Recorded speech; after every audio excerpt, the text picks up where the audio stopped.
আসসালামু আলাইকুম। কোয়ান্টাম স্বপ্নি platform HSC super special ICT programming ক্লাসে আজকে আমরা একটা স্পেশাল ক্লাস করব। তো এই ক্লাসটা আমাদের এইচএসসি পরীক্ষার্থীদের যে সামনের সময় রয়েছে কিছুদিন তার উপর ভিত্তি করেই নেওয়া।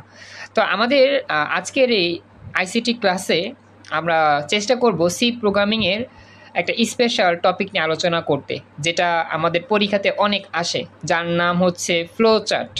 আর ফ্লো চার্টের মধ্যে আমাদের অনেক রকম আইটেম আছে, আর এর মধ্যে সবচেয়ে কমন একটা আইটেম হচ্ছে loop flow chart, LOOP, loop flow chart.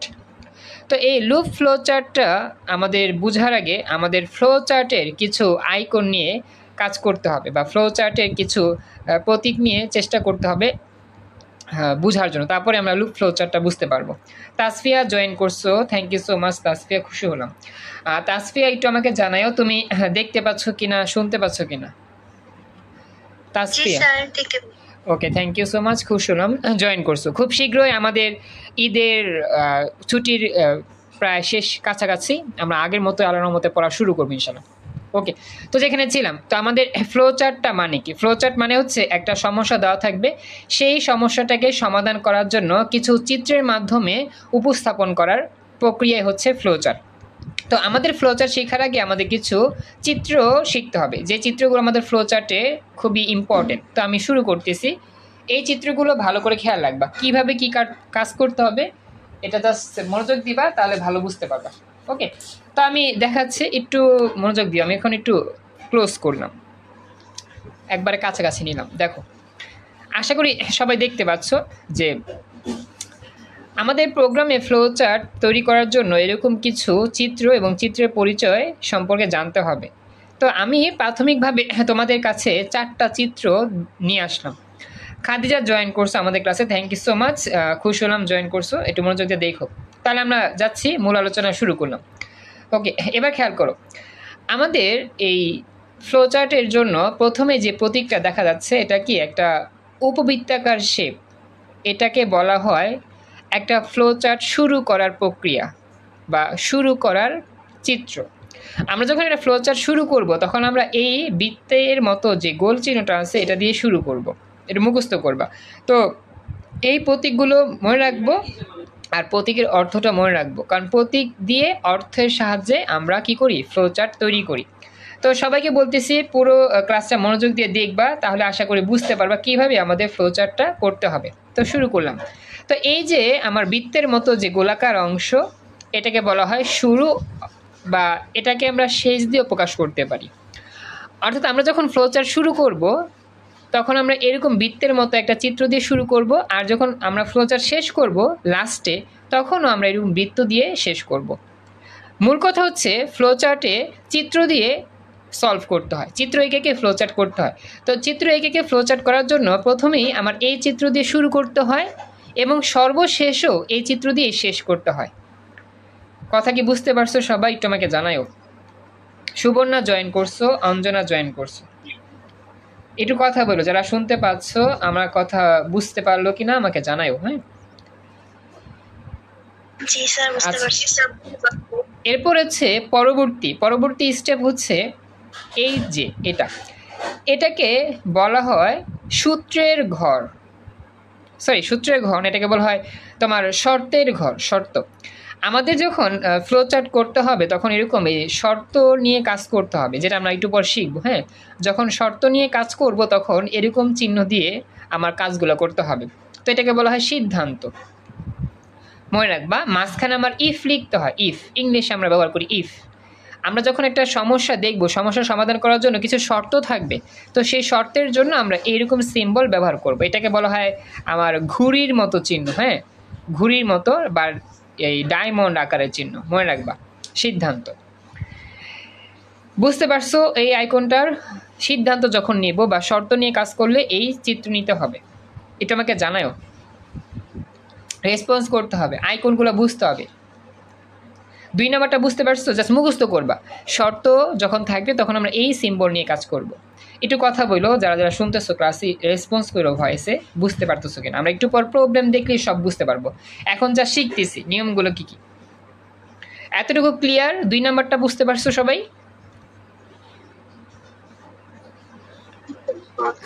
আচ্ছা, এবার নেক্সট 3 নাম্বার। 3 নাম্বারটা দেখতে কিসের মতো? সামান্তরিকের মতো। তো এটারও 2টা পরিচয় আছে, একটার নাম ইনপুট আর একটা আউটপুট। আমরা যখন প্রোগ্রাম ফ্লোচার্ট করব তখন আমার ইনপুটে কিছু কাজ করতে হবে। ইনপুট মানে একটা অংশ। তো ইনপুট যখন আমরা নিব তখন আমাদের সামান্তরিক আঁকতে হবে। সামান্তরিক ছাড়া অন্য কোনোভাবে আঁকলে ইনপুটের কাজ হবে না। তো ইনপুট যখন আমরা ব্যবহার করব, ইনপুটের পরিচয়, তখন সামান্তরিক সিম্বল ব্যবহার করব। একইভাবে যখন আমরা প্রত্যেক শেষ করব, ফ্লোচার্ট শেষ করব, শেষ করার আগে একটা আউটপুট পাওয়া যাবে। তো সেই আউটপুটের জন্য আমাদের এই সামান্তরিক চিহ্ন আঁকতে হবে বা সামান্তরিক ছবি আঁকতে হবে, তাহলে মোটামুটি আমাদের এই ফ্লোচার্টটা কমপ্লিট হবে। তো মনে রাখবা যে এই চিহ্নটার নামও 2টা। শুরু করতে এটা ব্যবহার করা হয়, একটা ফ্লোচার্ট শুরু করতে এই সিম্বল ব্যবহার করা হয়, আবার একটা ফ্লোচার্ট শেষ করতে এই সিম্বল ব্যবহার করা হয়। এবং এটারও 2টা পরিচয়। আমাদের যখন এই ফ্লোচার্টে ইনপুট নিতে হবে তখনও এই সামান্তরিক ব্যবহার করব, আর যখন আউটপুট প্রকাশ করব তখনও এই সামান্তরিক ব্যবহার করব। এই পরিচয়গুলো খেয়াল রাখবা। 3 নাম্বারটা বুঝতে পারছো সবাই? এতটুকু একটু রেসপন্স করো। আচ্ছা, এরপরে পরবর্তীতে এই যে এগুলোকে বলা হয় এক একটা চিহ্ন, তীর চিহ্নের মতো, এটাকে নাম প্রবাহের দিক। তো এটা আমাদের কাজে লাগে, এটা আমরা পরবর্তীতে দেখবো। এটা এখন কাজে প্রয়োজন, মানে এখন লাগবে না, যখন আমরা লুপ নিয়ে কাজ করব তখন এটা ব্যবহার হবে বেশি। আচ্ছা, এরপরে আমি ডান পাশে আরেকটু চিত্র দেখাচ্ছি। এই হচ্ছে আমাদের বাকি 4টা, 1টা 2টা 3টা 4টা। এর মধ্যে আমার এইটা সবচেয়ে বেশি কাজে লাগে, আর এটা কাজে লাগে, আর এগুলোও কাজে লাগে। হ্যাঁ, আমরা দেখাবো আস্তে আস্তে। তো এটাকে বলা হয় আমাদের আয়তাকার চিত্র বা আয়তক্ষেত্র। আমরা একটু আগে শিখছিলাম সামান্তরিক, এখন শিখতেছি এটা আয়তক্ষেত্র। আর এটা সবচেয়ে ইম্পর্ট্যান্ট। আমরা যখন কোনো ফ্লোচার্ট করব, যখন আমরা ফ্লোচার্টের মধ্যে সূত্র ব্যবহার করব, সূত্র যেমন a + b whole square = a² + 2ab + b²। তো এরকম যখন সূত্র নিয়ে কাজ করব তখন আমাদের অবশ্যই এই আয়তক্ষেত্রের চিহ্নটা আঁকতে হবে বা আয়তক্ষেত্র লিখে ভেতরে সূত্র লিখতে হবে। তো এটাকে বলা হয় প্রক্রিয়াকরণ। বাংলা কথাটা মনে রাখতে না পারলেও সমস্যা নাই, মনে মনে মনে রাখবা যখনই আমি ফ্লোচার্টে সূত্র নিয়ে কাজ করব তো সূত্রের ঘরটা দেখতে ঠিক আয়তক্ষেত্রের মতোই হবে। অর্থাৎ যত আয়তক্ষেত্র থাকবে সব জায়গাতে আমি সূত্র ব্যবহার করে কাজ করব। সবাই কি কথাটা বুঝতে পারছো? আচ্ছা, এর পরবর্তীতে এটা প্রয়োজন নাই তেমন। এইটা আমরা আসি, এই বৃত্ত। এই বৃত্তটা ছোট করে দিব, বেশি বড় বৃত্ত দেওয়ার প্রয়োজন নাই। তো এই বৃত্তটাকে বলা হয় সংযোগ। এখন এই সংযোগটা আসলে কি? সংযোগটা হচ্ছে আমাদের ফ্লোচার্টের উত্তরগুলো একাধিক হতে পারে।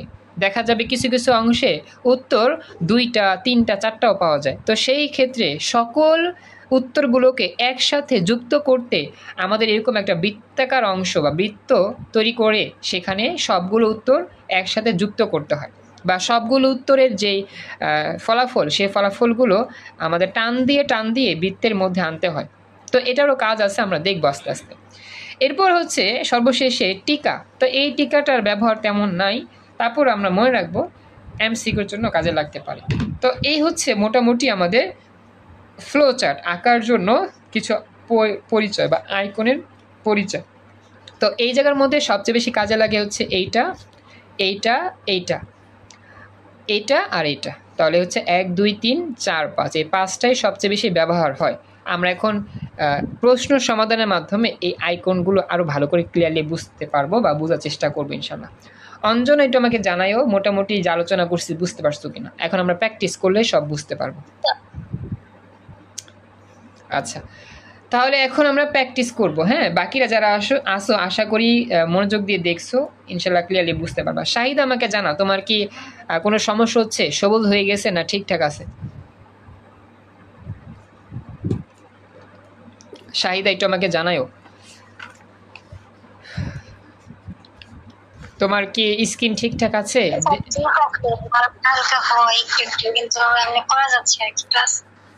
আচ্ছা আচ্ছা, কষ্ট করো, কি আর করবো এখন, যেহেতু একটু কষ্ট হচ্ছে। আচ্ছা সবাই একটা কাজ করো, খাতা কলম নিয়ে আসো। হ্যাঁ, আমরা এখন প্রশ্ন সলভ করব। ওকে, হ্যাঁ, আমরা একবারে সহজ প্রশ্ন থেকে আস্তে আস্তে কঠিন প্রশ্ন দিকে দেখব।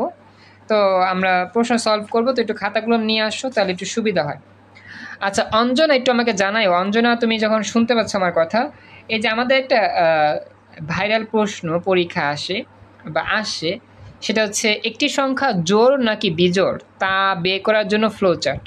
তো এই ফ্লো চার্টটা কি তুমি পারো, বা এরকম ফ্লো চার্ট সলভ করছো? একটি সংখ্যা জোড় নাকি বিজোড়? জি স্যার, এগুলো পারি। আচ্ছা, যেহেতু এটা পারো তাহলে এটা আমি এখন দেখাইলাম না, পরেই দেখাবো। আপাতত আমি এই লুক নিয়ে কাজ করি। তো সবাই একটু খাতা কলম নিয়ে রেডি হও। আমরা এখন প্রোগ্রাম সলভ করার ক্ষেত্রে বুঝতে পারবো এই ফ্লো চার্টের ব্যাপারটা। আমি প্রশ্ন বের করতেছি, হ্যাঁ। তো ফার্স্ট অফ অল আমরা ঢাকা বোর্ড 2023 সালে আসা স্পেশাল প্রশ্ন দিয়ে আমাদের আজকে লুক ফ্লো চার্ট শুরু করি। আর অঞ্জন, আমি আসলে ফ্লো চার্ট আগে ধরলাম, পরে প্রোগ্রামে যাব। হ্যাঁ, ফ্লো চার্টটা বুঝতে পারলে প্রোগ্রামটা সহজ হবে। তাহলে চল আমরা শুরু করি। হ্যাঁ, আর সুবর্ণ খেয়াল রেখো, 25 ব্যাচ যারা আছে একটু খেয়াল রাখবে।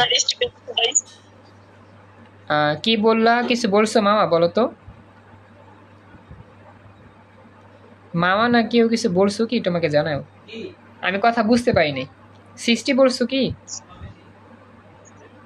আসসালামু আলাইকুম, আপনার স্টুডেন্ট ঘুমাইছে। ওয়ালাইকুম সালাম। ও, মা ঘুমায় পড়ছে? ওই ঘুমায় পড়ছে। আচ্ছা সমস্যা নাই, তাহলে ইয়া করেন, এখন তো রাত বাজে প্রায় 10টা। তাহলে এই লিঙ্কটা কেটে দিলেন হবে। মাও যেহেতু ঘুমাচ্ছে, হয়তো ক্লান্ত, ক্লাস রেকর্ড আছে, সমস্যা নাই, রেকর্ড ক্লাস দেখে নিতে পারবে। আপনি কি মামার আম্মু বলতেছেন? না, আমি ওর ননদ। ও আচ্ছা, ঠিক আছে। তাহলে যদি মামাকে উঠাতে সমস্যা হয় তাহলে সমস্যা নাই, এই লিঙ্কটা কেটে দিলেই হবে। আর যদি কাটতে সমস্যা হয়, প্রবলেম নাই, ক্লাস চলুক। ক্লাস আমার শেষ হয়ে গেলে এমনি লিঙ্ক কেটে যাবে, সমস্যা নেই। ওকে, আচ্ছা তাহলে আমি শুরু করলাম ক্লাস। দেখো, তো দেখতে পাচ্ছ সবাই যে ঢাকা বোর্ড 23 সালে আসা প্রশ্ন, যেখানে বলতেছে আমাদের একটা ধারা লেখা আছে, ধারা। হ্যাঁ, যেমন 3 যোগ 6 যোগ 9 যোগ ডট ডট ডট অনেকগুলো সংখ্যা আছে, এরকম করে n সংখ্যক ধারাটা চলতেছে। তো সবাইকে বলতেছি, সবাই কি দেখতে পাচ্ছ? প্রশ্ন কি দেখা যাচ্ছে? ক্লিয়ার বুঝতেছে সবাই? এটা আমাকে জানাও। আচ্ছা, তো আর ক্লাসটা আমি করতেছি। মানে বুঝলাম না। বললাম যে ক্লাসটা আমি করতেছি, আমি এবার পরীক্ষার্থী তো। ও আচ্ছা আচ্ছা, মানে তুমি কি এইচএসসি 25? হ্যাঁ। আচ্ছা, কোন গ্রুপে? মানে সায়েন্স, আর্টসে। আচ্ছা ঠিক আছে, সমস্যা নাই। তাহলে আমি একটা কথা বলি, আমার তো আমার সাথে কি অ্যাড আছে মেসেঞ্জার বা হোয়াটসঅ্যাপে? না স্যার, আমি কোনো গ্রুপে ক্লাস করি নাই। এখানে চেষ্টা করছিলাম কিন্তু পাই নাই। আর এখন তো সময় নাই, শর্টকাট ক্লাস করব না, আর সাবজেক্ট গুলোকে মেকআপ করব। আচ্ছা আমি বলি, শোনো, কথা হচ্ছে যে আমি আসলে যে আমাদের সময় 10 দিনের মতো সময় আছে, আমি জাস্ট প্রবলেম সলভিং এ ক্লাস নিচ্ছি, বুঝছো? রাত 10টা থেকে রাত 12টা পর্যন্ত এই সময়গুলোতে। আর হচ্ছে গিয়ে এই 2 ঘন্টা আমি ক্লাস নিচ্ছি। 25 ব্যাচ যেহেতু আছে, আমি 25 ব্যাচকে আগে থেকেই পড়াচ্ছিলাম। এখন মামা তো 26 ব্যাচ, তো আমার কাছে আগে থেকেই পড়ে। এখন যদি সাপোজ তোমার হোয়াটসঅ্যাপ থাকে, তাহলে হোয়াটসঅ্যাপে আমার সাথে যোগাযোগ করো, মার কাছ থেকে আমার নাম্বার নিয়ে, তারপর আমি তোমাকে ক্লাস করার নিয়ম শিখা দেব। এই 10 দিন, মানে এই 10 দিনের মূলত মেন বিষয়টা হচ্ছে প্রবলেম সলভিং ক্লাস। যেমন আজকে আমি ক্লাস নিচ্ছি, এটা প্রবলেম সলভিং ক্লাস হচ্ছে। সাপোজ তোমার যদি অন্য কোনো সাবজেক্টে প্রবলেম হয়, সেক্ষেত্রে তুমি প্রবলেমগুলো শেয়ার করতে পারো, সেক্ষেত্রে আমি তোমাকে ক্লাসে বুঝা দিলাম। মানে এই 10 দিন যে সময় আছে, 10 থেকে 12 দিন জাস্ট প্রবলেম সলভিংয়ে ক্লাস নিব। এই জন্য আর কি, যদি চেষ্টা করো তাহলেই হবে। বাসায় বসে পড়লা, সাজেশন তৈরি করতেছি, যতটুকু সাজেশন দেখে দেখে পড়লা তাহলেই হবে। আর প্রবলেম সলভ করার জন্য এই ক্লাসগুলো মূলত নেওয়া আর কি। তো সিস্টেম বুঝতে পারছো মনে হয়, আমাকে একটু জানাও। ঠিক আছে স্যার, আমার যদি কোথাও প্রবলেম হয় আমি যোগাযোগ করব আপনার সাথে। আচ্ছা, জানাতুল মামার সাথে তো যেহেতু অ্যাড আছে, ওর সাথে কথা বললেই হবে। আচ্ছা, আপাতত ক্লাস করতেছো, খুশি হলাম। ওকে, দেখো তো যেটা বলতেছিলাম খেয়াল করো, এটা হচ্ছে একটা ধারা। হ্যাঁ, 3 যোগ 6 যোগ 9 এরকম চলতেছে এন পর্যন্ত। এখন আমি তোমাদের কাছে একটা প্রশ্ন করি, এখন বলো তো এই ধারাটা কি আমাদের সীমিত নাকি অসীমিত, মানে সসীম নাকি অসীম? এই যে ধারাটা লেখা আছে এটা কি সসীম ধারা নাকি অসীম ধারা? একটু বলো তো সবাই। স্যার অসীম না? হ্যাঁ, অসীম। এক্সিলেন্ট। তোমাদের মনে রাখতে হবে ধারা সসীমও হয় পরীক্ষার জন্য, অসীমও হয়। তো এখানে কিন্তু এন সংখ্যক, মানে এই যে ধারাটা যে চলতেছে 3-এর পরে 6, 6-এর পরে 9, 9-এর পরে কত আসবে, এটা আমি গেস করতে পারবো। কীভাবে গেস করতে পারবো? দেখো কত করে বাড়তেছে। 3-এর পরে সংখ্যাটা 6 কত করে বাড়ছে বলো তো? 3 করে বাড়ছে। 6-এর পরে 9 কত করে বাড়ছে? 3 করে বাড়ছে। তার মানে এই যে ধারাটা চলতেছে এটা প্রতিটা সংখ্যা 3 করে বাড়তেছে বাড়তেছে বাড়তেছে। তাহলে কত হবে? 3-এর পরে 6, 6-এর পরে 9, 9-এর পরে হচ্ছে 12, 12-এর পরে 15, 15-এর পরে হচ্ছে গিয়ে 18, এরকম করে ধারা চলবে। এবং এই সংখ্যাটা কোথায় শেষ হবে? এটা শেষ হবে না, কারণ কি এখানে এন লেখা আছে। এন মানে হচ্ছে এখানে অসীম ধারা।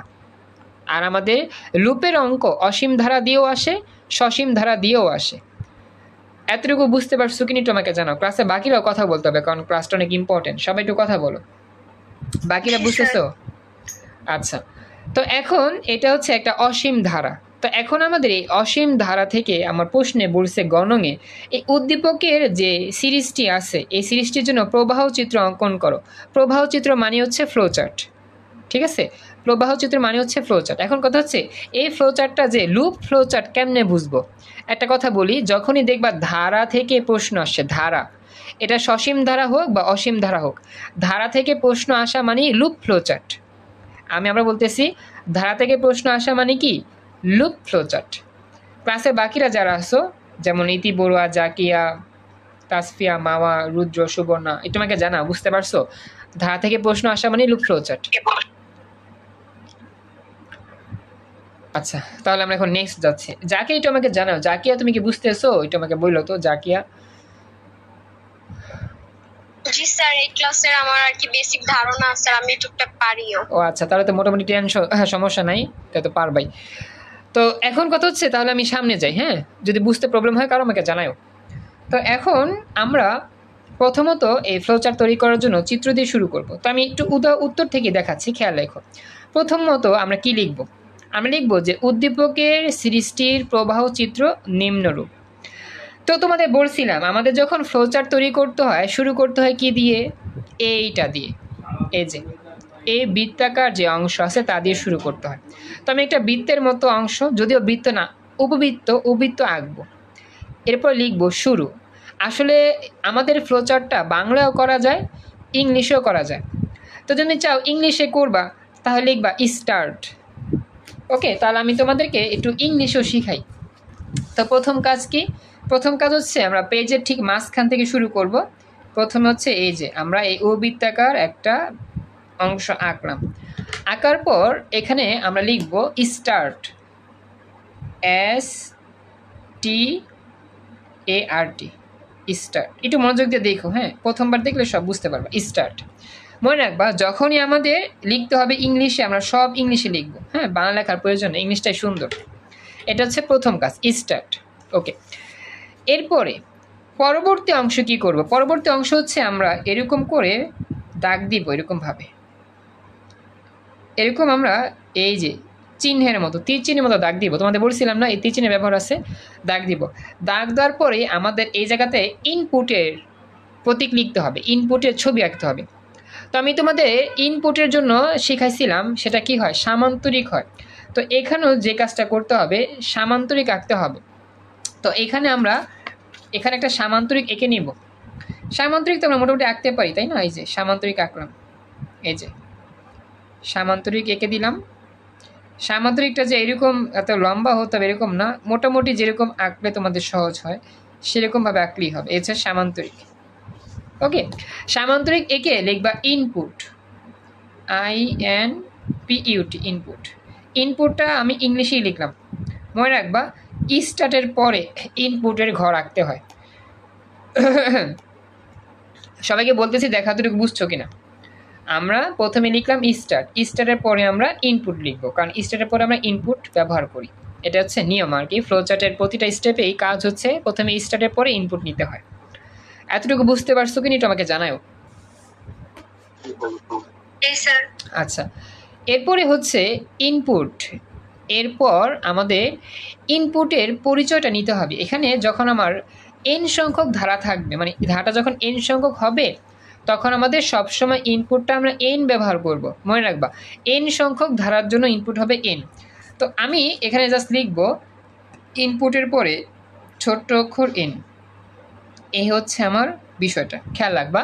যখন আমরা ইনপুট নিব সবসময় এন ব্যবহার করব, কারণ আমাদের এখানে এন সংখ্যক আছে। এই জন্য রুদ্র কিছু কি বলতে চাচ্ছ? এটা আমাকে বলতে চাও রুদ্র? ওকে, তো মনে রাখবা এই হচ্ছে বিষয়টা। তো ইনপুট আমরা নিলাম। আচ্ছা, তো এই হচ্ছে বিষয়টা, খেয়াল করো। তো ইনপুট হচ্ছে আমাদের এন। এরপরে আবার তীর চিহ্ন, মানে একটা করে সিম্বল শেষ, একটা করে তীর চিহ্ন, একটা করে সিম্বল শেষ, একটা করে তীর চিহ্ন। তীর চিহ্নগুলো মাঝখানে দিবা। আচ্ছা, এই এখন কথা হচ্ছে 3 নাম্বার স্টেপে কি কাজ করব।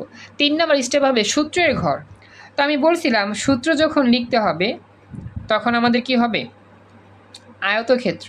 তো এখন আমরা একটা আয়তক্ষেত্র এঁকে নিব। সবাইকে বলতেছি খেয়াল রাখবা, প্রতীকগুলো উল্টোপাল্টা লিখলে ভুল হবে। প্রথম হচ্ছে আমার স্টার্ট, তারপর হচ্ছে গিয়ে ইনপুটের জন্য সামান্তরিক, আর 3 নাম্বারটা হচ্ছে কি আমাদের সূত্রের ঘর। এখন এই সূত্রের ঘর একাধিক হইতে পারে। এখন এই জায়গা যেহেতু আমাদের ধারা, খেয়াল রাখবা এটা যেহেতু আমাদের ধারার ফ্লোচার্ট, এই জন্য এখানে সূত্রের বিষয়টা হবে একটু অন্যরকম। অন্যরকম কি বলতে আমি তোমাদের একটু বুঝাই। যখনই এই অংশে আমরা কাজ করব তখন আমরা সূত্র লেখার আগে আমরা সূত্রের মানগুলো বের করব। মনে রাখবা সবসময় এর জন্য আমার ইংলিশ হচ্ছে সামেশন। আমাদের কিন্তু এখানে সব যোগ, ধারাটা কি অবস্থা আছে? যোগ অবস্থা। যেমন যোগ যোগ যোগ, ধারা 2 রকম হয়, একটা হচ্ছে গুণের ধারা, একটা হচ্ছে যোগের ধারা। তো যেহেতু এখানে আমার সবগুলো যোগ আছে এই জন্য আমাদের এটা আসবে সামেশন, মানে যোগফল। সবগুলো সংখ্যার যোগফল বের করতে চাই। তো সবগুলো সংখ্যার যোগফল বের করার জন্য আমরা ফ্লোচার্ট তৈরি করতেছি। এখন যোগফলের জন্য আমার ইংরেজি নাম হচ্ছে সামেশন। সামেশন মানে যোগফল। সামেশন থেকে এস আসবে, এস। মনে রাখবা যখন যোগফলের ধারা থাকবে বা যোগ চিহ্ন দিয়ে ধারাটা থাকবে তখন আমাদের এস নিয়ে কাজ করতে হয়। খেয়াল রাখবা কি বললাম, এস নিয়ে কাজ করব। তো আমরা এই এস এর মানটা সবসময় 0 ধরবো। আমরা যখন এই আয়তক্ষেত্র আঁকবো, আঁকার পরে আমরা প্রথমে এস লিখবো। এস মানে হচ্ছে ধারার যোগফল, ধারার মধ্যে যে সংখ্যাগুলো থাকবে সবগুলো সংখ্যার যোগফল। তো এখানে এস হচ্ছে আমাদের 0। মনে রাখবা যে আমাদের যোগফল হবে সবসময় 0। তো এখানে যোগফল 0 কেন হবে? আমাদের প্রাথমিক অবস্থায় কোনো ফলাফল থাকে না। আমরা যখন একবারে শুরুতে একটা অঙ্ক নিই সেই অঙ্কটার কোনো ফলাফল থাকে না, মানে যোগফল থাকে না। যখন আমি অঙ্কগুলো সব নেওয়া শুরু করি তখনই যোগফল তৈরি হয়। তো এই জন্য প্রথম অবস্থায় আমরা সবসময় লিখবো এস এর মান 0, অর্থাৎ একটা যোগের ধারায় এস এর মান সবসময় 0 হয়, মানে সামেশনের মানটা সবসময় 0 হয়। এটা হচ্ছে সূত্রের নিয়ম। কথা কি বুঝতে পারছো? মনে থাকবে সবার, যোগের ধারায় এস এর মান সবসময় 0 লিখতে হয়। সবাই কথাটা বুঝছো? আচ্ছা, এরপরে পরবর্তী হচ্ছে আরেকটা বিষয়, এটা হচ্ছে আই। এখন আই মানে কি? আই মানে হচ্ছে প্রাথমিক মান, ইনিশিয়াল ভ্যালু। এখানে ধারাটা শুরু হয়েছে কোন সংখ্যা দিয়ে বলো তো? এই ধারাটি শুরু হয়েছে কোন সংখ্যা দিয়ে? 3 দিয়ে। তাহলে এটাকে বলা হয় আই এর মান। আচ্ছা, কে কিছু বলতেছো? আচ্ছা দেখো, তো যেটা বলতেছিলাম যে আমাদের এই ধারাটা শুরু হয়েছে কত দিয়ে? 3 দিয়ে। তো এই 3ই হচ্ছে তোমার আই এর পরিচয়। আই মানে কি? আই মানে ইনিশিয়াল ভ্যালু, প্রাথমিক মান। ধারার প্রাথমিক মানটা কত? ধারার প্রাথমিক মান হচ্ছে 3। তো এই 3টাকে বলা হয় initial value, I. Initial value I. হ্যাঁ, তো আমাদের এই জন্য লিখতে হবে এস এর পরে আই। আই এর পরিচয় কি? আই এর পরিচয় হচ্ছে ইনিশিয়াল ভ্যালু। ইনিশিয়াল ভ্যালু মানে কি? ইনিশিয়াল ভ্যালু মানে হচ্ছে ধারাটা শুরু হয়েছে যেই সংখ্যা দিয়ে, সেই সংখ্যা। তখন তুমি লিখবা আয়ের মান এখানে কত হবে? 3। তখন তুমি লিখবা আই ইকুয়াল টু 3। কেন 3 লিখতেছি? কারণ এই ধারা 3 দিয়ে শুরু হয়েছে। যদি ধারা শুরু হইতো 1 দিয়ে তাহলে লিখতাম আই ইকুয়াল টু 1। যদি শুরু হইতো 2 দিয়ে লিখতাম আই ইকুয়াল টু 2। এইভাবে আমাদের সূত্র ঘরের আগে এই মানগুলো লিখতে হবে। এস এর মান 0, এবং আই হচ্ছে ইনিশিয়াল ভ্যালু, প্রাথমিক মান, সেটা হচ্ছে এই অঙ্কে 3। এই এতটুকু অংশ বুঝতে পারছো কিনা আমাকে একটু জানো। আচ্ছা, এরপরে আবার তীর চিহ্ন দিয়া তুমি যে কাজটা করবা, এখন তুমি সূত্র লিখবা। প্রথমে তুমি এস এর সূত্র লিখবা, পরে লিখবা আই এর সূত্র। তো যখনই সূত্র লিখবা তখনই কি হবে, তখনই আবার আসবে আমাদের এরকম, আবার কি আসবে এরকম হচ্ছে আসবে, সূত্রের ঘর আসবে। ঠিক আছে? আচ্ছা, তো আমরা এই কাজটা করব। তো এখন আমরা যখন সূত্রের ঘর নিয়ে কাজ করব তখনই আমাদের ছোট্ট একটা কাজ করতে হবে। ছোট্ট একটা কাজ হচ্ছে গিয়ে এই যখন আমরা সূত্রের ঘর নিব, সূত্রের ঘর নেওয়ার আগে আমাদেরকে ছোট্ট করে একটা কানেক্টর যুক্ত করতে হবে। আসলে এই জিনিসটা আমি তোমাদেরকে হয়তো এখন বলতে ভুলে গিয়েছি, মনে রাখবা যখনই সূত্রের ঘর লিখবা, লুপ ফ্লোচার্টে যখন সূত্রের ঘর লিখবা এর আগেই তোমাকে একটা কানেক্টর যুক্ত করতে হবে, গোল বৃত্ত যুক্ত করতে হবে। কেন যুক্ত করতে হবে এটা আমি পরবর্তীতে বুঝাবো, আপাতত মুখস্থ করবা যখনই সূত্রের ঘর লিখবা। এটা আসলে সূত্রের ঘর না, এটা হচ্ছে মান বসানোর ঘর। এস এর মান 0, আয়ের মান 3। আর যখন সূত্রের ঘর লিখবো, সূত্র লিখতে যাব, তখনই আমাদের কি করতে হবে, সূত্রের ঘরের আগে একটা কানেক্টর যুক্ত করতে হবে। তো কানেক্টর মানে কি, কানেক্টর মানে হচ্ছে গোল চিহ্ন। তো এটা যেহেতু একটু সমস্যা হয়েছে, আমি এটা একটু মুছে দিই জায়গাটা। হ্যাঁ, এটা একটু ক্যান্সেল করলাম। তো এটা আমি একটু পরে আঁকতেছি, এটা সাপোজ কাটা, এটা নাই। তো যখন আমি এই সূত্রের ঘর লিখব, সূত্রের ঘর লেখার জন্য মূলত আমাদের এরকম একটা গোল বৃত্ত আঁকতে হবে। এই গোল বৃত্তই হচ্ছে কানেক্টর। তো এটা কেন করতেছি, এটা এই কারণে করা হয়, আমাদের লুপ আছে এখানে, এই জন্য করা হয়। তো সবাইকে বলতেছি, প্রয়োজন এটা সূত্র সে মনে রাখতে পারো যে সূত্রের ঘর লেখার আগে আমাদের একটা কানেক্টর বৃত্ত তৈরি করে রাখতে হবে, এরপরে সূত্রের ঘর লিখব। তো এটা লেখার পরে যে তীর চিহ্ন কিন্তু এখানেও আসবে, এরপরে আমরা একটা তীর চিহ্ন দিব নিচের দিকে, এরপরে আমরা সূত্রের ঘর লিখব। তো এই জিনিসটা একটু বুঝতে প্রাথমিকভাবে সমস্যা হইতে পারে, তারপর একটু কষ্ট করে মনে রাখার চেষ্টা করবা যে সূত্রের ঘর আঁকার আগেই কানেক্টর যুক্ত করতে হবে। সূত্রের ঘর আঁকার আগে কি করতে হবে, একটা কানেক্টর যুক্ত করতে হবে।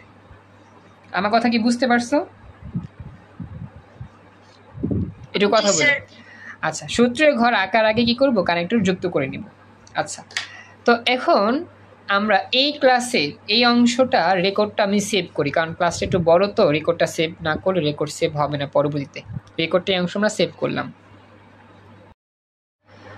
আসসালামু আলাইকুম। আমাদের স্পেশাল আইসিটি প্রবলেম সলভিং ক্লাসের এই মুহূর্তে আমরা এখান থেকে আবার শুরু করতেছি। তো আমরা বলতেছিলাম যখনই আমরা লুপ ফ্লো চার্টে আসবো, তো লুপ ফ্লো চার্টের আমরা যখন সূত্রের ঘরটা লিখবো এর আগে একটা লুপ দিব। লুপ মানে হচ্ছে বৃত্ত বা কানেক্টর। তো এখন আমরা প্রথমেই সূত্র লিখব, সূত্র এস এর সূত্র লিখবা, প্রথমে এস এর সূত্র লিখে পরে লিখবা আই এর সূত্র। তো মনে রাখবা যোগের ধারার জন্য যত রকম যোগের অঙ্ক আছে, যোগের ধারা আছে, সবসময় এস এর সূত্র S equal to S plus I মুখস্থ করবা। এটা হচ্ছে সূত্র, প্রতিটা যোগের ধারার কমন সূত্র। যোগের ধারার যত অঙ্ক আছে সেক্ষেত্রে সূত্র হচ্ছে S equal to S plus I. সবসময় মনে রাখবা S equal to S plus I. এখন বলো, কারো কোনো প্রশ্ন আছে এখানে? মানে এটা সূত্র, যত রকম যোগের অঙ্ক আছে, যোগের ধারা আছে, যোগফল বের করার জন্য এস এর সূত্র S equal to S plus I, এটা মুখস্থ করতে হবে। ঠিক আছে, এটা কষ্ট করে মনে রাখতে হবে যে যোগের ধারার জন্য একটাই সূত্র S equal to S plus I. Okay, এবার একটু স্পিকার মিউট রেখো সবাই কষ্ট করে। S equal to S plus I. হ্যাঁ, দুর্জয় কোনো প্রশ্ন আছে থাকলে বলতে পারো।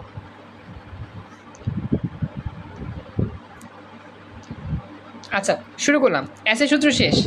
এস এর সূত্রের পরে, হ্যাঁ, এস এর সূত্রের পরে এখন আমরা আই এর সূত্র লিখব। সূত্র সব লেখার জন্য কি আয়তক্ষেত্র বা আয়ত আর কি। ওকে, তো দিলাম আয়ত। আসলে আমি একটু হাতে কলমে এভাবে করাচ্ছি, আসলে আগে থেকে নোট ছিল না, তো এই জন্য একটু কষ্ট করো, নাহলে তাড়াতাড়ি ক্লাস নিতে পারতাম। এখন আয়ের সূত্র লিখতে হবে। এখন আয়ের সূত্র খুবই সহজ। আয়ের সূত্র লিখবা দেখে দেখে। আয়ের সূত্র লেখার নিয়মটা কি? নিয়ম হচ্ছে দেখে দেখে লিখে দাও। এবার দেখো, এক্সিলেন্ট। তো আমাদের এখানে আয়ের সূত্র লেখার নিয়ম কি, এখানে ধারাটা কি বাড়তেছে আস্তে আস্তে, যেমন 3 থেকে 6, 6 থেকে 9 বাড়তেছে। তো এখানে বাড়তেছে কত করে বাড়তেছে, 3 করে বাড়তেছে। তো এই জন্য আমাদের লিখতে হবে I equal to I plus 3। মনে রাখবা আমাদের যেহেতু এখানে বাড়তেছে, তো লিখতে হবে I equal to I plus 3। যদি বাড়ে তাহলে প্লাস হবে, কমলে হবে মাইনাস। যেহেতু বাড়তেছে এই জন্য প্লাস, আর কত করে বাড়তেছে, 3 করে বাড়তেছে, এই জন্য দেব 3। এই হচ্ছে আয়ের সূত্র। সবাই কি বুঝতে পারছো ব্যাপারটা? অঞ্জনা, ইতি বড়ুয়া, জাকিয়া, তাসফিয়া, রুদ্র, সুমাইয়া, থ্যাংক ইউ। দুশো বুঝছো, খুশি হলাম। মানে আমাদের যত করে বাড়বে জাস্ট ওই সংখ্যাটা লিখে দিব, আর যেহেতু বাড়তেছে এই জন্য যোগ, কমলে হয়তো বিয়োগ। যদি 3 করে কমতো তাহলে কি হতো, I equal to I minus 3, শেষ। এই হচ্ছে আমাদের সূত্র লেখার নিয়ম। তো প্রথমে কি করলাম, শুরু করলাম, ইনপুট নিলাম, তারপর হচ্ছে মান গ্রহণ করলাম। এরপর যখন সূত্র লিখব, সূত্রের আগে একটা কানেক্টর দিলাম। এখন আমাদের সূত্র লেখা শেষ, এখন কি করব, সিদ্ধান্ত নিব। সিদ্ধান্ত মনে রাখবা, যখনই আমাদের সূত্র লেখা শেষ তখনই হবে কি সিদ্ধান্তের ঘর বা শর্ত। তো সিদ্ধান্তের জন্য কেমন চিহ্ন হবে, সিদ্ধান্তের জন্য চিহ্ন হবে এই যে ঘুড়ির মতো বা ডায়মন্ড, এরকম এরকম। এটা কিন্তু খুবই স্পেশাল অংশ আমার এই ফ্লো চার্টে, এটা খুবই ইম্পর্টেন্ট এই ধারার জন্য, এটা আমার স্পেশাল। এটা ডায়মন্ড চিহ্ন, যদিও আমি পুরোপুরি আঁকতে পারি না, এরকমই হবে, স্কেল থাকলে সুন্দর করে আঁকতে পারতাম। যাই হোক, এখন এই ডায়মন্ড চিহ্ন দিয়ে আমাদের কাজ হবে। এই ডায়মন্ড চিহ্নের দুইটা উত্তর, একটা হচ্ছে ডানে, একটা হচ্ছে বামে, যে তীর চিহ্ন দিতে হবে, এই যে তীর চিহ্ন। তো এই ডায়মন্ড চিহ্ন আঁকার পরে ডান দিকে একটা দাগ দিবা, বাম দিকে একটা দাগ দিবা, ঠিক আছে? তো ডান দিকটাকে বলবা ইয়েস, আর বাম দিকটাকে বলবা নো। মুখস্থ করো। এই শর্তের যে বক্সটা, এই বক্সটা ডান পাশটার নাম দিবা ইয়েস, বাম পাশটার নাম দিবা নো। কথা বুঝছো সবাই? এটা হচ্ছে নিয়ম। কথা বলো, এতটুকু বুঝছো? আচ্ছা, চাইলে তুমি এটাকে নো লিখতে পারো, এটাকে ইয়েস লিখতে পারো, তোমার ইচ্ছা আর কি। আচ্ছা, এখন তুমি এখানে শর্ত লিখবা। শর্তের জন্য প্রথমে লিখবা ইফ। শর্তের জন্য প্রথম কথা কি, ইফ লিখতে হবে। ইফ, এটা যদিও বাইরে গেছে, ভেতরে রাখলে ভালো আর কি। ইফ লিখবো, এটা শেষ করে প্লিজ। বরিশাল 23। আচ্ছা অঞ্জন, এটা কি তোমার কমরা হয়ে গেছে, কমপ্লিট এটা, বা শিখতে পারছো এটা শেষ? না স্যার। আচ্ছা, এটা আমি শেষ করি, তারপর যাবো, সমস্যা নেই। তো দেখো, প্রবলেম সলভিং ক্লাসটা একটা করে শেষ করি। আচ্ছা, এখন কথা হচ্ছে আমরা এটা পড়লাম ইফ। এখন ইফের পরে লিখবা শর্ত। শর্তটা কি? শর্ত লেখার নিয়ম হচ্ছে সবসময় আই দিয়ে শর্ত লিখতে হয়, আই দিয়ে। তো এখন আমরা শর্ত লিখবো কীভাবে? শর্ত লেখার নিয়ম হচ্ছে যে প্রথমে লিখবা আই, ঠিক আছে, আই। তারপরে যে কাজটা করবা, এই ধারা কি বাড়তেছে না? বাড়তেছে। তো যদি বাড়ে তাহলে সব সময় হবে, যদি বৃদ্ধি পায়, যদি বৃদ্ধি পায় বা বাড়ে, যদি বাড়ে তাহলে আমাদের এই আইকনটা হবে। যদি ধারা বাড়ে তাহলে হবে less or equal, less or equal. আর যদি ধারা কমে,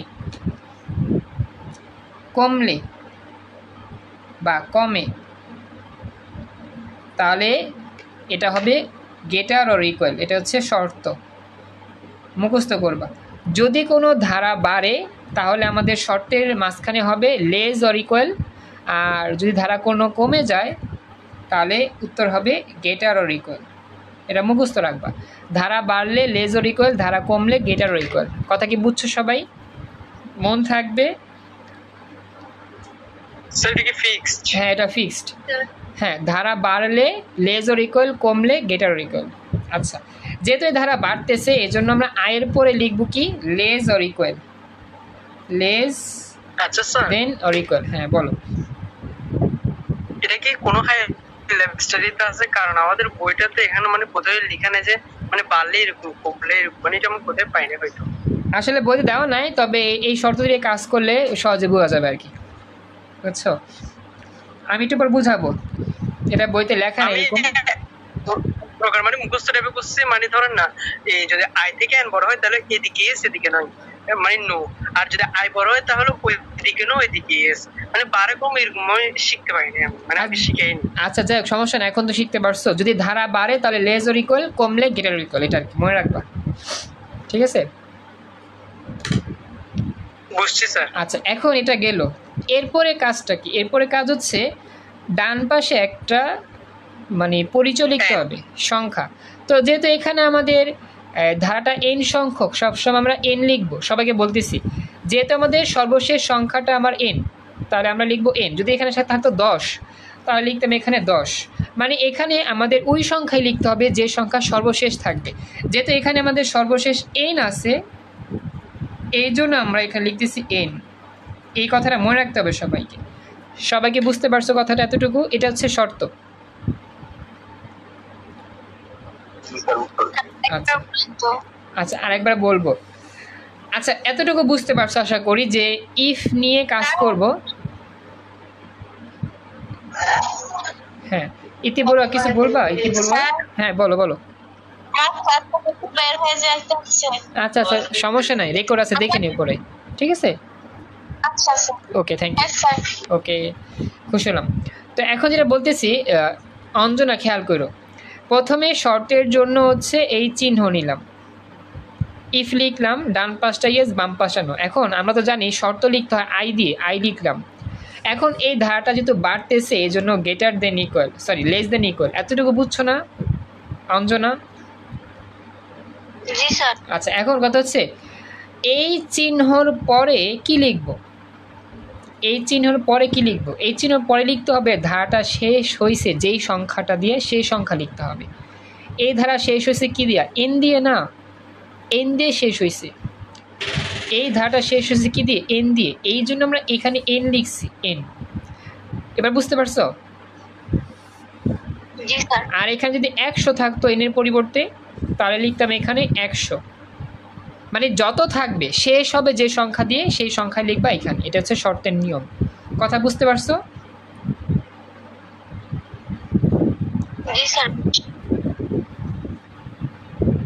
ক্লাসে বাকি একটু কথা বল, বাকিরা বুঝছো?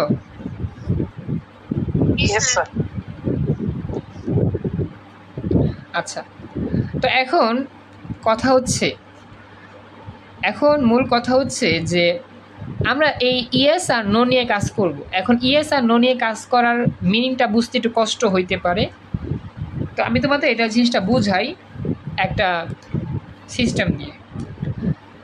এখানে আমাদের 3 এর অর্থ এটা একটা ইন্টেজার, মানে এটা হচ্ছে আয়ের একটা মান। 6 এটাও একটা ইন্টেজার, এটাও আয়ের আরেকটা মান। 9 এটাও একটা ইন্টেজার, এটাও আয়ের আরেকটা মান। এখন আমাদের এই ধারাটা চলতেছে অসীম পর্যন্ত।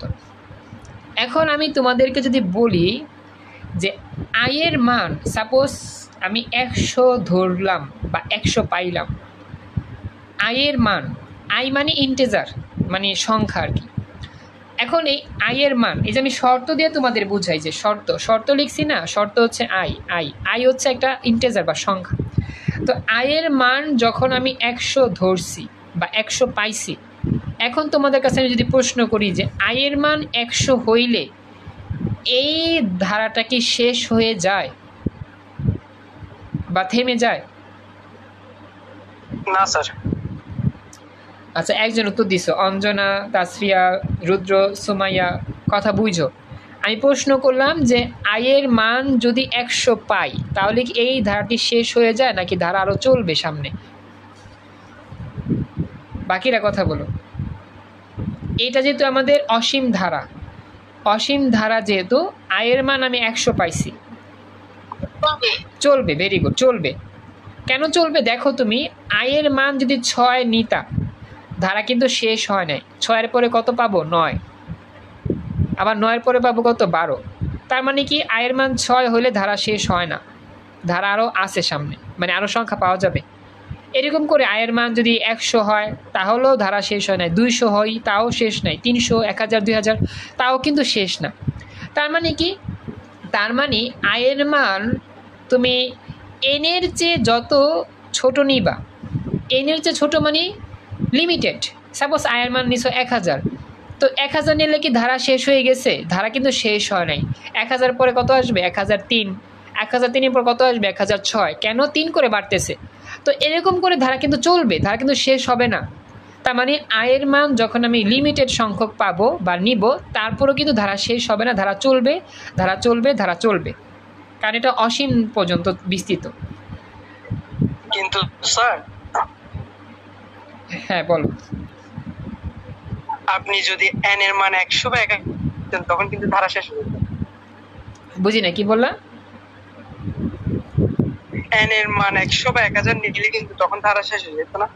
না না, শেষ এন এর মান, হ্যাঁ ঠিক আছে, এন এর মান যদি সাপোজ 100 নিতাম, তাই সেক্ষেত্রে কিন্তু 100 পর্যন্ত ধারা শেষ, এর বাইরে কাজ করবে না।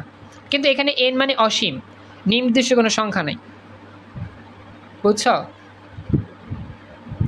না স্যার, ইফ বলছি, মানে যদি নিতে। মানে বুঝি নাই কথা, কি বললা? মানে যদি নিতেন আপনি n হ্যাঁ। এর মান, ধরেন আপনি বললেন না, ধরেন ধারাটা 100 পর্যন্ত চলতে আছে, এখন হ্যাঁ। আমি বললাম আর কি n এর মান যদি 100 নিতেন বা 1000 নিতেন, তখন কিন্তু ধারাটা মানে লিমিটেড, হ্যাঁ লিমিটেড হতো, অসীম আর হতো না। হ্যাঁ তখন অসীম হতো, লিমিটেড হইতো আর কি, তখন কিন্তু স্টপ হইতো আর কি। আচ্ছা, এখন বাকিদের একটু বুঝতে হয়তো প্রবলেম হইতেই পারে, প্রাথমিক তো এই জন্য। তাসফিয়া, রুদ্র, সুমাইয়া একটু বইলো, তোমরা কি বুঝছো? যতই ধরবা চলবে, ধারা শেষ হবে না, কথা কি বুঝছো? জি স্যার। আচ্ছা, এখন এই বিষয়টা আমি কিভাবে বুঝবো বা কিভাবে ব্যাখ্যা করব? মনে রাখবে একটা কথা, যখনই ধারা চলবে, শেষ হবে না, তখনই সে লুপে ফিরে যাবে। লুপে ফিরে যাবে কেন? পরবর্তী সংখ্যা বের হবে। অর্থাৎ তুমি যদি বলো স্যার আয়ের মান তো আমি পাইছি 9, 9 কিন্তু শেষ না, তাহলে পরবর্তী সংখ্যা অবশ্যই বের হবে। তো 9 সাথে 3 যোগ করলে কত হবে? 12 হবে। এখন তুমি বলতেছো স্যার আয়ের মান 12 পাইছি, ধারা কি শেষ? আমি বললাম যে না, ধারা শেষ না। তাহলে তুমি কি বলবা? স্যার আয়ের মান তো আমাদের 12, মানে এটা এনের চেয়ে ছোটো, এনের চেয়ে ছোটো না, এন তো অসীম, আয়ের মানটা হচ্ছে কত? 12, সাপোজ ধরলাম 12, এনের চেয়ে ছোটো। এখন আমি বললাম ধারা শেষ হয় না, এখন তুমি বলবা স্যার তাহলে যদি ধারা শেষ না হয় তাহলে ধারা পরবর্তী সংখ্যা অবশ্যই বের হবে। তাহলে এখন আমি বলবো হ্যাঁ অবশ্যই বের হবে। তাহলে পরবর্তী সংখ্যা কত হবে? এই 12-র সাথে আবার 3 যোগ করবা, তখন বের হবে 15। এখন এই 3 যে যোগ করছো, এটা কোথায় আছে, কীভাবে যোগ করছি আমরা? এটা কিন্তু সূত্র থেকে যোগ করছি, সবাইকে বুঝছো? এটা কিন্তু আমরা সূত্র থেকে বের করছি, i+3 থেকে বের করছি। সবাই কথা বলো, অঞ্জনা, তাসফিয়া, রুদ্র, সুমাইয়া। এই যে আমি 3 যোগ করছি কীভাবে? সূত্র থেকে বের করছি, কারণ সূত্র অনুযায়ী জানি 3 করে বাড়তেছে। আচ্ছা, এখন আমি যদি বলি যে তুমি যে বলতেছো স্যার আয়ের মানটা কিন্তু 20 হয়েছে, সাপোজ মনে করো 15 পর কত আসে? 3 যোগ করে 18, সাপোজ বললা স্যার আয়ের মান আমি 18 পাইছি, তাহলে 18 যে পাইছি এটা কি এনের চেয়ে ছোট নাকি বড় বলো তো? ছোট। আচ্ছা ছোট। তাহলে আয়ের মান 20, বা সরি আয়ের মান 18, আয়ের মান 18 এনের চেয়ে ছোট, কথা বুঝো? আয়ের মান 18 এনের চেয়ে ছোট, ছোট মানেই হ্যাঁ, ছোট মানে কি? হ্যাঁ। অর্থাৎ আয়ের মান এনের চেয়ে ছোট হলে, খেয়াল রাখবা, হলে মানে ইয়েস, আর আয়ের মান একের চেয়ে ছোট, আয়ের মান এনের চেয়ে ছোট যদি না হয় তাহলে নো, কথা বুঝো? আয়ের মান 18, তার মানে এনের চেয়ে ছোট, মানে এনের চেয়ে ছোট, হ্যাঁ এনের চেয়ে ছোট মানে ইয়েস, তাই ডান পাশে আসবো আমি, কথা বুঝছো? বুঝছি স্যার। সবাইকে বলতেছি খেয়াল রাখবা, আয়ের মান ধরছি আমি 18, তো 18 কিন্তু এনের চেয়ে ছোট, ছোট মানে হ্যাঁ অবশ্যই ছোট, তার মানে এটা ইয়েস। আর যদি বড় হইতো তাহলে বলতাম যে এটা আসলে এনের চেয়ে ছোট না বড়, তাহলে এটা আসবো নো। 18 তো আমার এনের চেয়ে ছোট, তার মানে এটা আমাদের শর্ত কি বলতেছে? শর্তটা কি আসলে এটা কি ছোট? হ্যাঁ ছোট, ইয়েস। আয়ের মানটা এনের চেয়ে ছোট, ইয়েস। কথা কি বুঝতেছো সবাই? Yes sir. বাকিরা কথা বইল, অঞ্জনা, তাসফিয়া, রুদ্র, সুমাইয়া, বুঝতেছো? আয়ের মান এনের চেয়ে ছোট, ইয়েস। হ্যাঁ ইনের চেয়ে ছোট, আর নো হলে তো এদিকে আসতো। এটাও কথা বলো, বাকিরা বুঝছো কিনা? আচ্ছা, তাহলে ইএস আসলে, হ্যাঁ ইএস আসলে কি হবে? ইএস আসলে কিন্তু ধারা শেষ হয় নাই, ধারা চলবে। ধারা চলা মানে কি জানো? লুপে চলে আসা, পরবর্তী সংখ্যা বের করার জন্য লুপে চলে আসা। ধারা চলবে মানে পরবর্তী সংখ্যা বের হবে। পরবর্তী সংখ্যা বের হবে কই থেকে? এই সূত্র থেকে। তো সূত্রের ঘরের আগে আমাকে যেতে হবে, সূত্রের ঘরে আগে আমাকে যেতে হবে।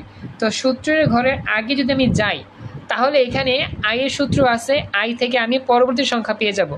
সাপোজ আমি পাইছি 18, 18 কিন্তু একের চেয়ে ছোট, হ্যাঁ ছোট, তার মানে পরবর্তী সংখ্যা বের হবে। তাহলে পরবর্তী সংখ্যা বের করার জন্য কই যেতে হবে?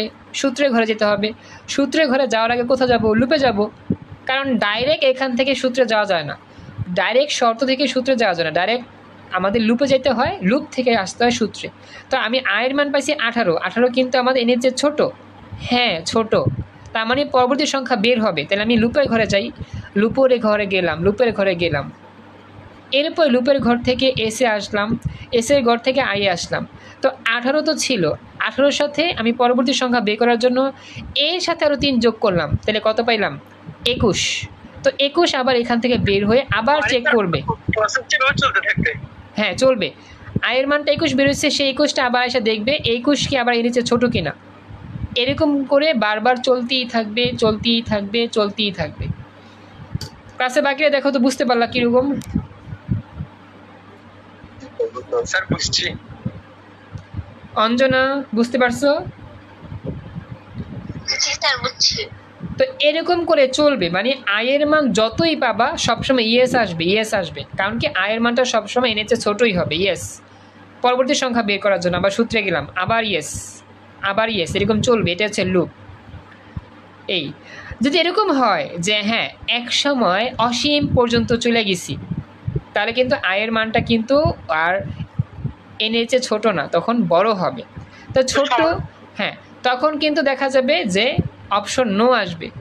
যখনই অপশন নো আসবে তখনই আর কোনো ফলাফল পাওয়া যাবে না, তখন আমাদের ফলাফলটা ছাপাইতে হবে। মনে রাখবা, যখন আমাদের ইএস আসছে, ইএস আসা মানে বারবার এটা চলবে, এই প্রক্রিয়া অসীম পর্যন্ত চলবে। আর যদি নো আসে তাহলে আমাদের আর কোনো ফলাফল পাওয়া যাবে না। তখন নো আসলে আমরা এই জায়গার মধ্যে আউটপুট লিখব। নো আসলে আমাদের লিখতে হবে আউটপুট। আউটপুট মানে হচ্ছে ফলাফল প্রদর্শন করা। তো এটার জন্য আমরা কি করব? এরকম সামান্তরিক চিহ্ন আঁকবো। সামান্তরিক চিহ্ন এঁকে আমরা এখানে থেকে প্রিন্ট করব। এটা হচ্ছে আমার নো। যখনই দেখবা তুমি এই ফলাফলটা নো আসছে, কারণ আমরা জানি একটা যদি ইয়েস আসে আর একটা অবশ্যই নো আসবে। তো ইয়েসের জন্য দেখাইলাম, ইয়েসের জন্য কি আসবে? লুপে যাবে, লুপে যাওয়ার পর তারপর আবার এরকম চলবে। আর যদি নো আসতো, নো আসলে তখন আমাদের প্রিন্ট করতে হবে, মানে নো আসলে এই ধারা আর চলবে না, এই ধারা স্টপ। এই ধারা স্টপ মানে এই ধারার মধ্যে যে ফলাফল পাবো সেই ফলাফলটা প্রিন্ট করব। তো আমরা যদি পাই নো, তাহলে লিখবা প্রিন্ট, PRINT, প্রিন্ট। আমরা কি প্রিন্ট করব? ফলাফল প্রিন্ট করব। কিসের ফলাফল? যোগফল। তখন লিখবা প্রিন্ট এস, এস মানে সামেশন, সামেশন মানে ফলাফল। এই হচ্ছে আমাদের সিস্টেম। যখন আমি দেখব আমাদের শর্ত আর মানতেছে না, শর্তটা নো হয়ে গেছে, তখন আমাদের আর অঙ্ক হবে না বা ধারা আর চলবে না, ধারাটা বন্ধ হবে। তো এই ধারা বন্ধ হয়ে যাওয়া মানে কি? ফলাফল প্রদর্শন করবে। আর ফলাফল প্রদর্শন করা মানে প্রিন্ট করা। আর কিসের ফলাফল প্রিন্ট করবে? এই সবগুলো সংখ্যার যোগফল, অর্থাৎ প্রিন্ট এস। এইবার দেখো বুঝতে পারলা কিনা? যদি আমাদের নো আসে তখন আমার ফলাফল প্রদর্শন করবে, প্রিন্ট এস হবে। এটা মনে রাখতে হবে, কথা বুঝছো? এতটুকু অঞ্জনা বুঝতে পারছো? কিন্তু স্যার, হ্যাঁ বলো। আমি মনে করতাম যে মানে প্রিন্ট হবে না সেজন্য নো, এতদিন এটাই মনে করতাম। না না, প্রিন্ট হবে না। যখন আমার ধারা শেষ তখন আর ফলাফল পাওয়া যাবে না, এর জন্য প্রিন্ট করব। আর যখন প্রিন্ট করছি তখন আমাদের এই প্রোগ্রাম শেষ, তখন আমরা লিখব স্টপ। স্টপ অর্থাৎ আমাদের ফ্লোচার্ট শেষ, আর হবে না। এন্ডও বলা যায়, এন্ডও বলা যায়, স্টপ বলা যায়, স্টার্ট, স্টপ, এন্ড, সমস্যা নেই, বলা যায়। বুঝছি স্যার। এই তো বলি অঞ্জনা, এইভাবেই আমাদের একটা লুপের ফ্লোচার্ট করতে হয়। তো আমি একটু শুরু থেকে দেখাচ্ছি। আমাদের এইটা ছিল আমাদের একটা অসীম ধারা। হ্যাঁ বলো। এই যে, তো আমাদের শুরু করতে হয়েছে স্টার্ট দিয়ে, ইনপুট নিছি এন অসীম ধারা, আর এস এর মান 0 ধরতে হয় সবসময় যোগের ধারায়, আর আয়ের মানটা 3 দিয়ে শুরু হয়েছে। এরপরে সূত্র ঘর লেখার আগে লুপ নিছি, সূত্র লিখছি এসে, পরে আয়ের সূত্র লিখছি, এরপরে শর্ত লিখছি আই দিয়ে, যেহেতু এন সংখ্যক এই জন্য লিখছি আমার বাড়তেছে ধারা, এই জন্য I less or equal to N. এরপরে আমি দেখতে পাচ্ছি আয়ের মান যতবারই ছোট হয় ততবারই পরবর্তী সংখ্যা বের করা যায়, এজন্য লুপে আসতে হয়। যতবারই আয়ের মান এন এর চেয়ে ছোটো হয় ততবারই পরবর্তী সংখ্যা বের করা যায়, এরকম করে চলতে থাকে। আর যখনই আমার নো আসবে তখনই আমার ফলাফল বের করবে পিন করে, আর ফলাফল যখন পিন করে বের করলো তখন আমাদের প্রোগ্রাম শেষ, অর্থাৎ আমাদের ফ্লোচার্ট কমপ্লিট। এভাবেই আমরা লুপের ফ্লোচার্টটা করে থাকি। এবার দেখো অঞ্জনা, বুঝতে পারলা কিনা পুরোপুরি?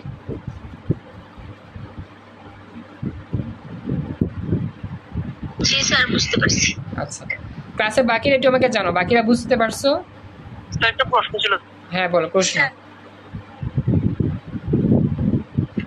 আচ্ছা স্যার, সিদ্ধান্ত নেওয়ার পর প্রক্রিয়াকরণ হয়েছে না, মানে যেটা সূত্র বসাইছেন ওটা তো প্রক্রিয়া হয়েছে না? হ্যাঁ হ্যাঁ হ্যাঁ, মানে এটা চাইলে তুমি আগেও করতে পারো, সমস্যা নেই। এটা চাইলে এটার পরেও লিখতে পারো। হ্যাঁ বলো। আমি বলতে চাচ্ছি যে প্রক্রিয়াকরণ দুইটাকে একসাথে করে দেওয়া যাবে না? কারণ একসাথে দেওয়া যাবে, হ্যাঁ। দুইটাই তো আয়তক্ষেত্র। হ্যাঁ হ্যাঁ, একসাথে দেওয়া যায়, আলাদা করেও দেওয়া যায়, সমস্যা নেই। ঠিক আছে। বুঝছি স্যার, আমি এতদিন ওই একসাথে করে আসছি সেজন্য মানে একটু কনফিউশন লাগছে। আচ্ছা সমস্যা নেই। তো এইটা আমাদের উত্তরের মধ্যে, ফলাফলের মধ্যে এইভাবে দেওয়া আছে, তো একভাবে আঁকলেই হয়, বুঝছো? এইভাবেও রাইট, ওইভাবেও রাইট। এখানে বাংলাও লিখছে, আমি ইংলিশ দিয়ে বুঝাইছি। এই হচ্ছে ফ্লোচার্টের সিস্টেম।